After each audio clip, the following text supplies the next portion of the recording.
હાલતમાં છે। મહેસાણાનો આ એક એવો બ્રિજ છે કે જેનું લોકાર્પણ થયા બાદ તે ચાલુ ઓછો રહ્યો છે અને સમારકામ માટે બંધ વધારે રહ્યો છે। સૌથી પહેલા આપ ટીવી સ્ક્રીન પર આ દ્રશ્યો નિહાળો। મહેસાણાના ડોક્ટર બાબા સાહેબ આંબેડકર ઓવરબ્રિજના દ્રશ્યો છે। વર્ષ 2014માં આ બ્રિજનું લોકાર્પણ થયું હતું અને વર્ષ 2017માં તેનું નામકરણ કરાયું।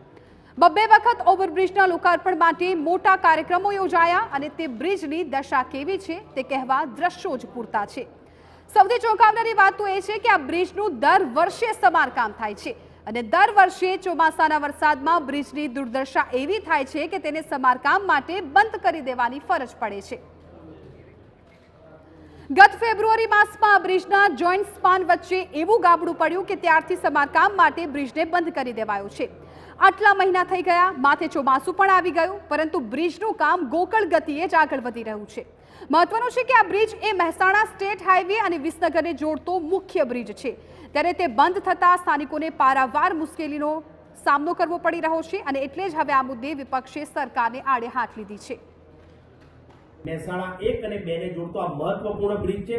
બ્રિજ બન્યા બાદથી અહીંયા અનેકવાર જોઈન્ટ સ્પાન ખુલી ગયેલા છે, અનેકવાર મોટા ગાબડા પડી ગયેલા છે, છતાં પણ આ તંત્ર અહીંની તપાસ કરવા માંગતું નથી અને આંખ વિચારણા કરી રહ્યું છે। આ બ્રિજ બાબતે જો કાયદેસરની કાર્યવાહી કરી અને તપાસ કરવામાં આવે તો ઘણા અધિકારીઓ અને એજન્સી ખૂબ જ મહત્વપૂર્ણ રીતે જવાબદાર છે તેવું મારું ચોક્કસ માનવું છે। સમગ્ર મુદ્દે વિવાદ કરતા ખુદ મહેસાણાના ધારાસભ્ય મુકેશ પટેલ સ્થળ પર રૂબરૂ મુલાકાતે પહોંચ્યા હતા અને બ્રિજની કામગીરીની સમીક્ષા કરી હતી।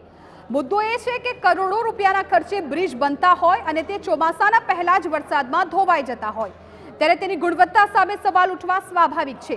જો કે ધારાસભ્યનું કહેવું છે કે ઘણીવાર હેવી ટ્રાફિકને કારણે પણ બ્રિજને સમારકામની જરૂર પડતી હોય છે।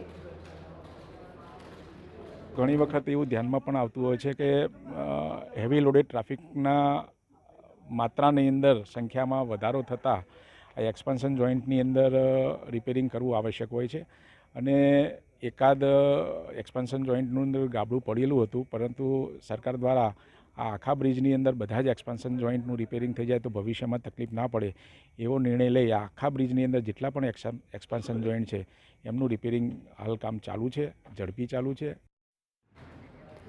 પ્રજાના પૈસે બ્રિજ બનાવવાના, પ્રજાના પૈસે પાછા રિપેર કરાવવાના અને વળી બ્રિજ એવા કે પ્રજાને વાપરવા તો મળે જ નહીં।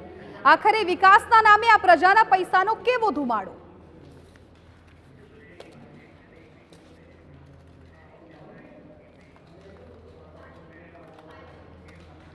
અને હવે વાત કરીએ ગાંધીનગરના નવા મેયરની। આજે ગાંધીનગરની નવા